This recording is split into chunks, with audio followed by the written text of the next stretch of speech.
السلام علیکم دوستو آج ہم آپ کو اللہ تعالیٰ کی ایک ایسی مخلوق سے متعارف کروائیں گے جو نہ صرف اس دنیا کا سب سے بڑا جانور ہے بلکہ قدرت کا ایک حیرت انگیز شاہکار بھی ہے۔ جی ہاں دوستو، ہم بات کر رہے ہیں بلو ویل کی۔ تو چلیے دوستو جانتے ہیں اس دیو ہیکل مخلوق کی زندگی اور موت کے بارے میں جو قدرت کے سب سے حیرت انگیز رازوں میں سے ایک ہے۔ جیسے ایک بلو ویل کو اپنے مرنے کا پہلے ہی پتہ چل جاتا ہے اور یہ اپنے گھر کو چھوڑ کر بہت دور چلی جاتی ہے، اور کیسے اس کی موت 100 سال تک سمندر کی زرخیزی کا سبب بنتی ہے۔ تو چلیے دوستو شروع کرتے ہیں آج کی ویڈیو۔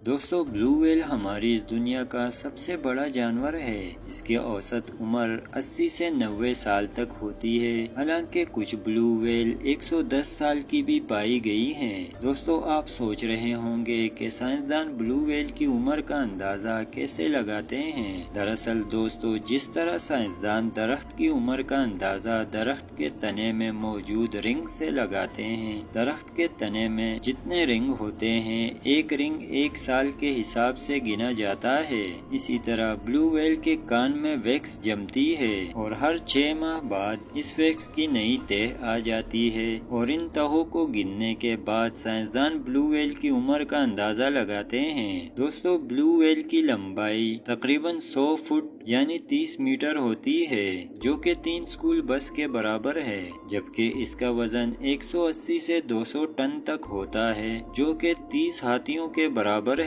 اس کا اندازہ آپ اس بات سے لگا سکتے ہیں کہ اس کی صرف زبان ہی ایک ہاتھی کے وزن کے برابر ہوتی ہے۔ دوستو بلو ویل کے بچے کا وزن پیدائش کے وقت 2.5 سے 4 ٹن ہوتا ہے۔ اس کی لمبائی 23 سے 27 فٹ ہوتی ہے۔ بلو ویل بیبی اپنے ماں کے دودھ پر ہی پلتا ہے۔ بلو ویل مدر روزانہ 100 سے 150 گیلن دودھ دیتی ہے۔ بلو ویل بیبی کا وزن روزانہ 90 سے 100 کلو گرام تک بڑھتا ہے، اور وہ 8 سے 9 ماہ تک اپنی ماں کے ساتھ ہی رہتا ہے۔ دوستو بلو ویل بنیادی طور پر کریل کھاتی ہے، جو کہ ایک قسم کا جھینگا ہوتا ہے۔ بلو ویل اپنے منہ میں موجود بلین کی مدد سے پانی کو فلٹر کرتی ہے اور کریل کو پکڑتی ہے۔ دوستو بلو ویل دن میں 4 سے 6 ٹن خوراک کھاتی ہے، اور اس کا یہ کھانا سمندر کی آبادی کو بھی کنٹرول میں رکھتا ہے۔ دوستو بلو ویل اپنی گہری اور طاقتور آوازوں کے لیے بھی مشہور ہے، جو 188 ڈیسیبل تک پہنچ سکتی ہے، جو ایک جہاز اور ایک جیک ہیمر سے بھی زیادہ ہوتی ہے۔ یہ آوازیں سینکڑوں کلومیٹر دور تک سنی جا سکتی ہیں،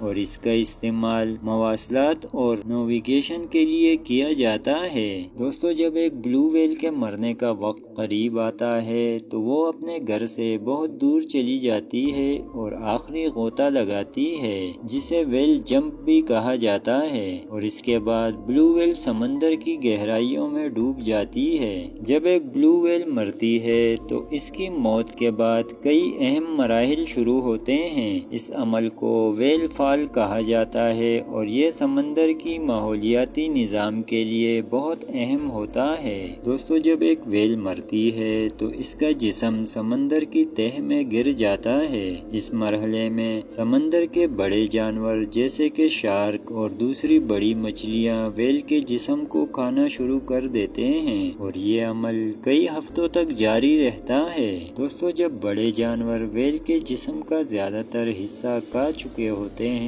تو پھر چھوٹے جانور جیسے بیکٹیریا اور فنگی اس کی باقیات کو کھانا شروع کر دیتے ہیں، اور یہ بیکٹیریا ویل کی ہڈیوں اور باقی بچے ہوئے گوشت کو تحلیل کر دیتے ہیں، اور دوستو اس کے بعد بلو ویل کی ہڈیوں میں موجود چربی اور دیگر مرکبات کو سلفیٹ کم کرنے والے بیکٹیریا کھانا شروع کر دیتے ہیں، جسے زومبی وورم بھی کہا جاتا ہے۔ یہ بیکٹیریا